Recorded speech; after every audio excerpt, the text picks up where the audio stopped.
Ladies and gentlemen, last but not least, it's Sean, your best man. Thank you. About read your own handwriting here. I just want to start off and let everyone know that I'm Sean, for those who don't know me. And I've had the honour of being Tom's best man today. First of all, I'd like to thank everyone that's made this day possible, especially Tom and Lisa, who sniffed feet, fingered belly buttons, and kissed random men. I'd also like to thank Tom for the pressure you put on me yesterday when he said to me, if I do well today, I can be the best man at his next wedding as well.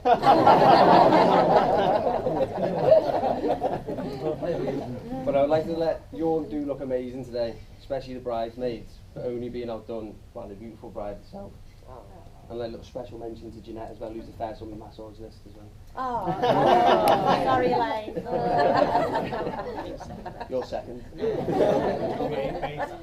I suppose a good point to start is when me and Tom first met. We actually grew up on the same road, Palatine Road, back in the 90s, when you could still hear Beryl's holy music blasting. And Gary was still keeping the moustache stream alive.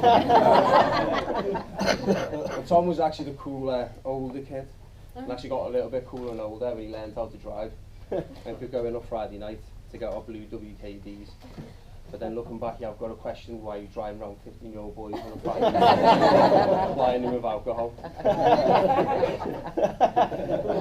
And unsurprisingly, when Tom learned how to drive, it did catch the attention of a few girls in the local area.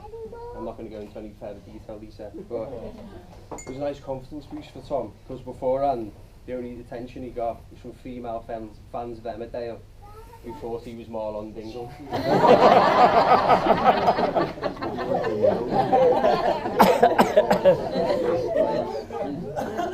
And for the last 8 years, I've actually been living in Bristol, and I haven't been round as much as I'd like to see Tom, especially now he's at Finley and he's met Lisa. But I have picked up some amazing memories over my time, most of them involving Tom and his family. And it's actually the little memories that mean a lot. Like when me, Tom and Phil used to take it in turns to guard the bush while the other one went for a leafy. Going down a massive hill in a pond liner, which you believe was from your garden. Going round to Nanny Norm's, or bumping into Grandad Pat while he was having a fag outside his door. At one point I was spending so much time around at his Auntie Elaine's, I'm sure she forgot which one of us was her son. As most young guys and girls do, me and Tom would quite often go for a sophisticated drink at Slater's, having a few quad vods. That's where I am now. And on quite a few occasions, Tom and I would stumble back to his mum and dad's and have a best friend spoon in Tom's bed. And I'm sure at one point Gary and Jeanette were thinking it would be me sat there today and not but at least that way you won't have a blue nose in your family. Tom's been a big part of my memories as a childhood, and I'm honoured to be here today, and I've been chosen to be a big part of your day.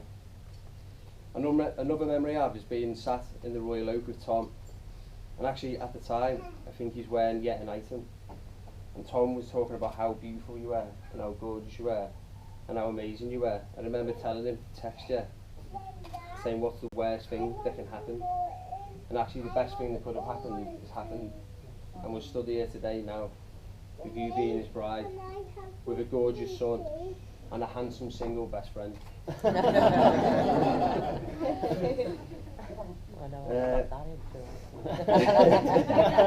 Just let you know. And Tom's a bit of a jammy get. Not only did he win part of his wedding on the radio, he also won a grand on the radio years ago.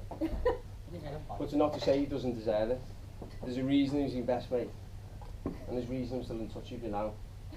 And you actually feel more like a brother to me than you do a friend. We've seen each other happy, we've seen each other sad, and we've seen each other angry. And just to quote Tom on the last day, just to quote Tom on the last day of his stag do, he said, "I'm not angry, I could kill a puppy." He then went off for a walk on his own, spent some time talking to a tramp, and then bought an electronic dog, not realising he couldn't strangle it and kill it. No, we've got to say it was one of the best weekends of my life.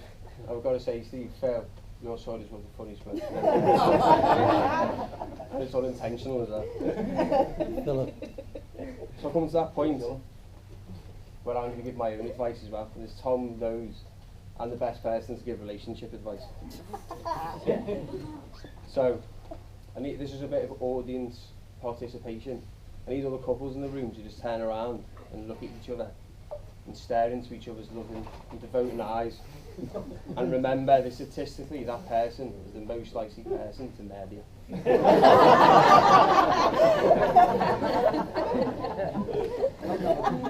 Yeah, well, it's I'd like to bring the tone down a little bit. Apparently marriage is a relationship in which one person is always right and the other one is the husband. And apparently always remain silent. So on that note, I'm going to wrap up the speech.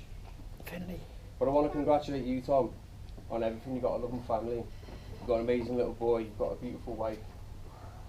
And Lisa, congratulations on meeting Leona Lewis on the radio. You know, you make me quite happy, you can see. But now comes that time when I need you all to stand up and join me in raising a glass and toasting you, Mrs. and Mrs. Pritchard. Good job.